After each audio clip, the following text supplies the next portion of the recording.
अस्सलाम वालेकुम वरहमतुल्लाहि वबरकातुहू। Zilla Parishad primary digital Urdu school Khamgaon, taluka Shogaon, जिला अहमदनगर। जमात अव्वल, मजमून रियाजी, ऊपर नीचे ऊपर नीचे। प्यारे बच्चों, तस्वीर को गौर से देखो और बताओ कौन कौन सी चीजें ऊपर है और कौन सी चीजें नीचे है।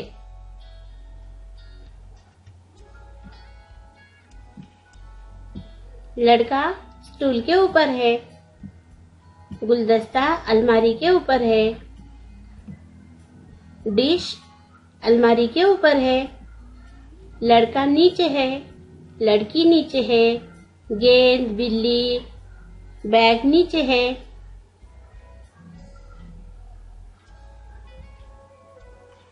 खाली चौकोनों में ऊपर के लिए सही का और नीचे के लिए गलत का निशान बनाओ।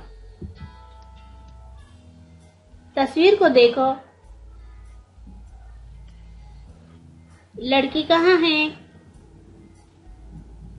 ऊपर। लड़का कहाँ है? नीचे। लड़की ऊपर है, इसलिए वहां पर कौन सा निशान आएगा? सही का।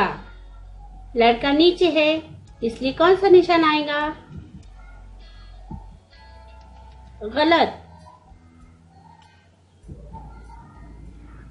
ये तस्वीर गौर से देखो और बताओ बिल्ली कहाँ है? बिल्ली सोफे के ऊपर है, इसलिए सही का निशान।